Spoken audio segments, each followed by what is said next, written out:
because that wasn't like your first experience with them. You have a little bit of a history going back to 1964. So I thought that was kind of interesting how you ended up connecting with them in the first place. It's God. Yes. It was God. Always. It was always about God. And how I got interested in them is I went to the Apollo, and I think I went to see Jerry Butler. I think he was starring. And Jerry Butler is one of my most famous male singers. So I went there, and the Temptations opened the show. Now, they didn't have any hit records, right? So they opened the show, and I'm looking at them. I said, "These guys look different," because all of them were over 6 feet tall and stuff like that. And David Ruffin was the only time I seen a guy wear glasses on stage with Bo Diddley and him. Yeah, it's unusual. Normally people take the glasses off to perform. Now, were these eyeglasses or sunglasses? Yeah, okay, eyeglasses. Yeah, eyeglasses. So that was 1964 January. So I had a friend that lived on my block, and we were hanging out. So I went up to his house, and his sister was playing records, 45s. And I'm sitting there, and I heard the way you do the things you do. And I said, "Who is that?" She said, "The Temptations." I said, "Wait a minute." I said, "I just seen them at the Apollo a couple of days ago." She said, "Oh, yeah?" I said, "Yeah." And every time they came to New York after that, I went to see them. Instant fan, huh? Instant fan, yeah, right away. Because they sounded different than most groups and stuff like that, and they were dancing. That's another thing. That's they put dancing routines and stuff in their show. So just skip to 1967, I think 66 or 67, and they were at the Copacabana in New York. Big engagement. So I was working in the summertime. I was still in high school. I was working for a law firm called Strasser, Spiegelberg, Fried, and Frank. I'll never forget them. And I was working in the mailroom, and my boss in the mailroom said, "Look, take this book to a law firm in the NBC building in New York, and wait to get it signed for. And since it's 3:30, you could go home instead of coming back here, because I was based down on Wall Street." So I said, "Okay." So I get there, and I'm in the elevator with this book underneath my arm, and all of a sudden I see a hand comes in and stops the elevator door from closing. So when I looked up, it was Eddie, David, and their guitarist, Cornelius Grant. Johnny Carson was taping his shows at that particular time in 1966, 67 in New York. He'll tape it in the evening, and he'll show it at 11:30 at night. So they came in there. I said, "Oh man, these are Temptations." David said hello. Eddie didn't say nothing, nor Cornelius.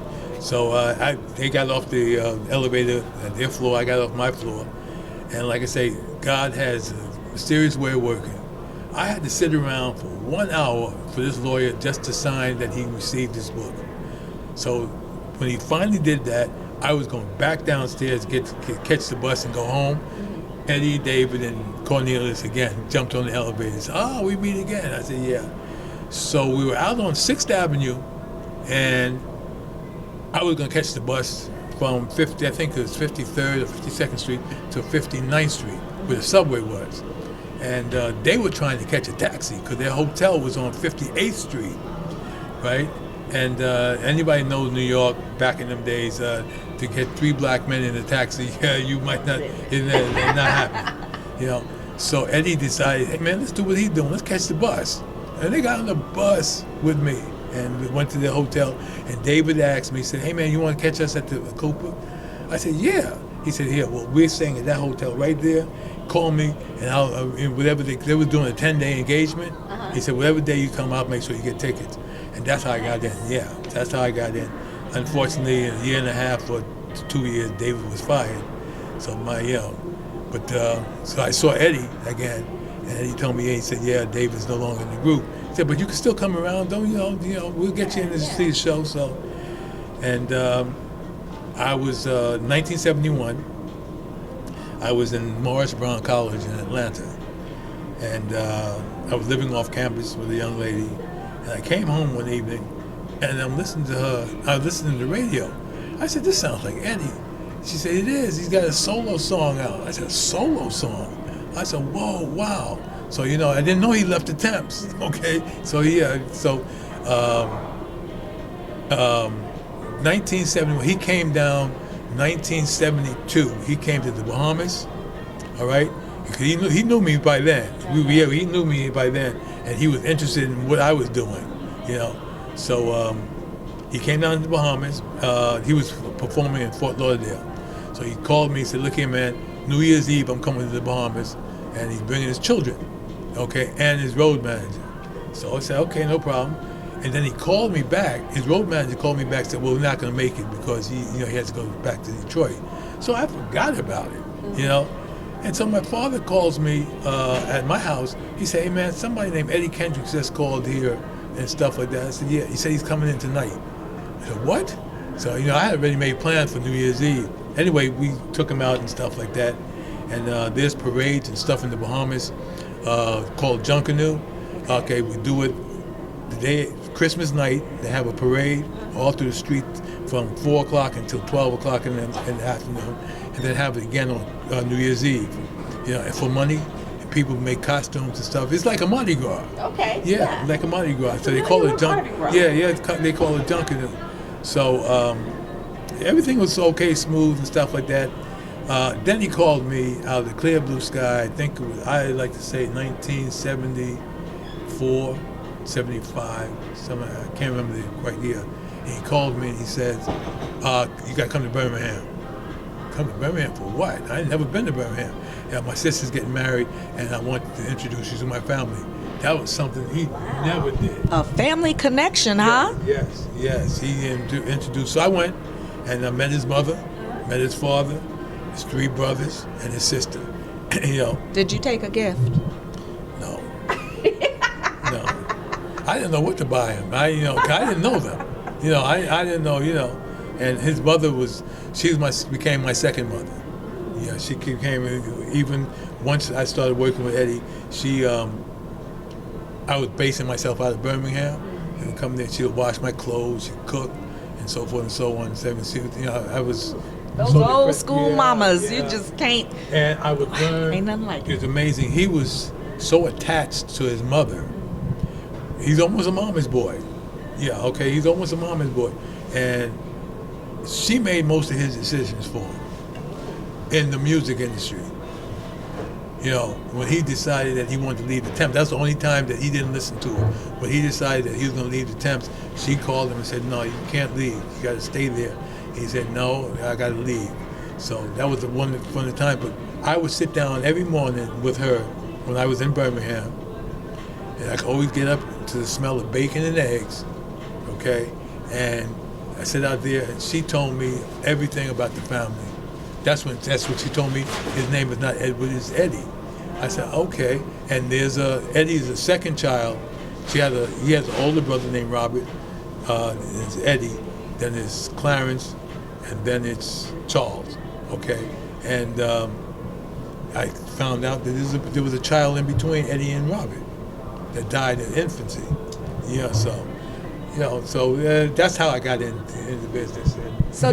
Go ahead. I'm sorry. So, do you know the other members like that? Do you know their families and things? It was only Eddie. I know David's family. I'm still very close with David's daughters and son, and his ex-wife. That was famous.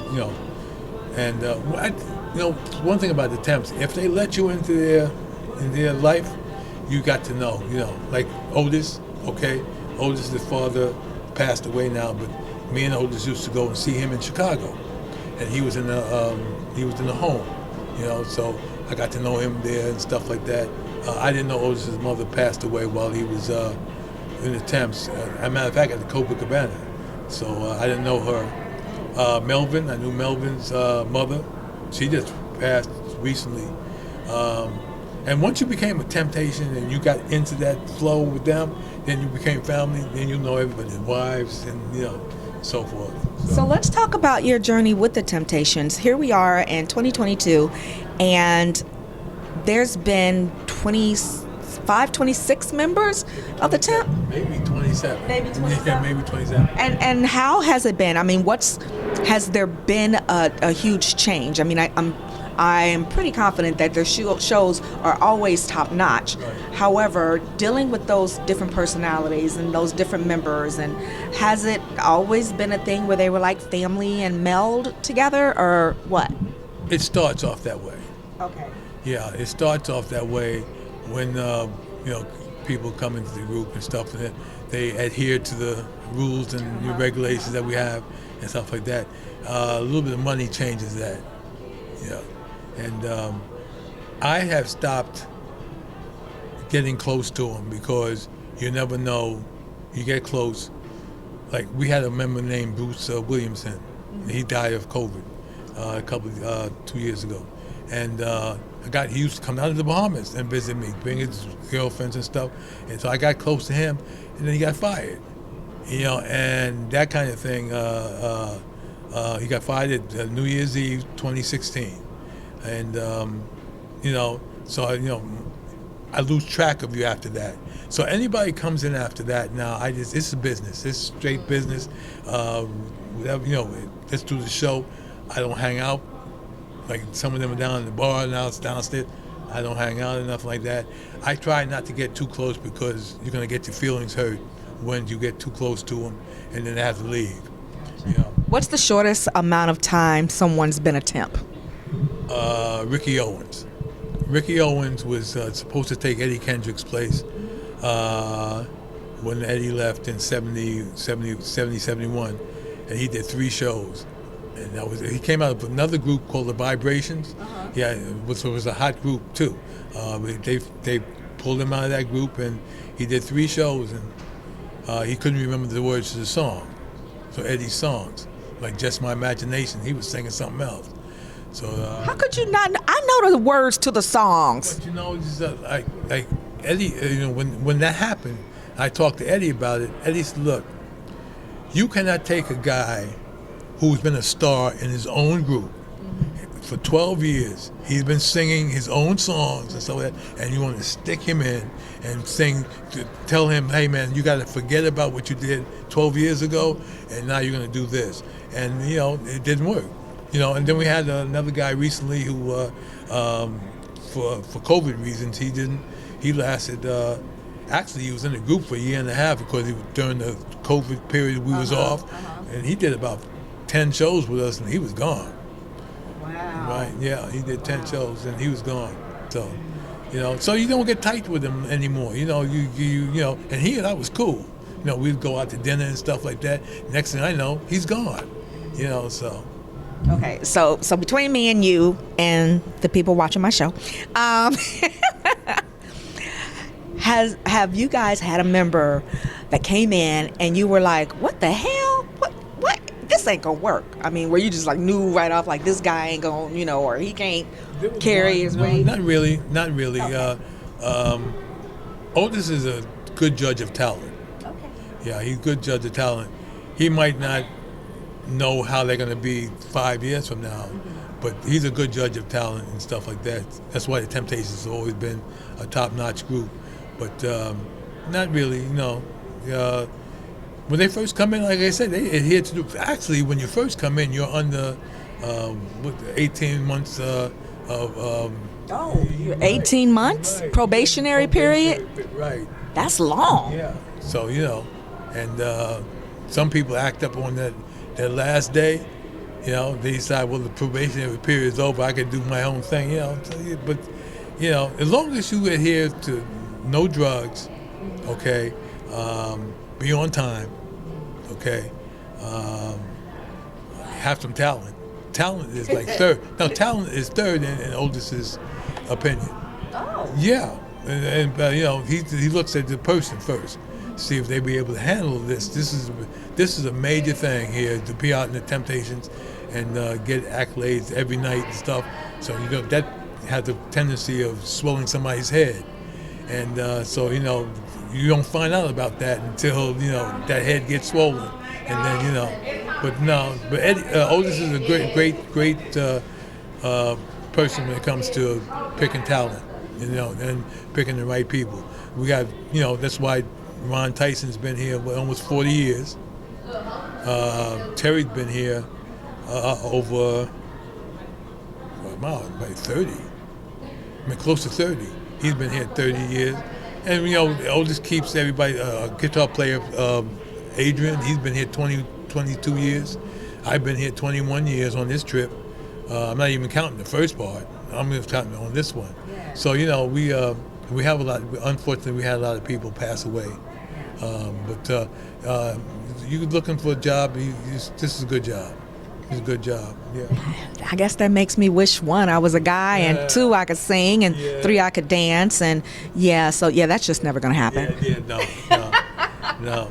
We have discussed putting a girl into the group. Yeah?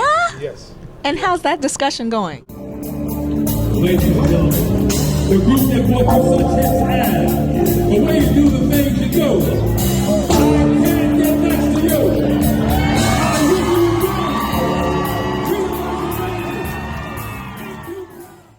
Interested in that answer? Well, all you got to do is subscribe and like my socials for more of my conversation with the late Billy Bannister.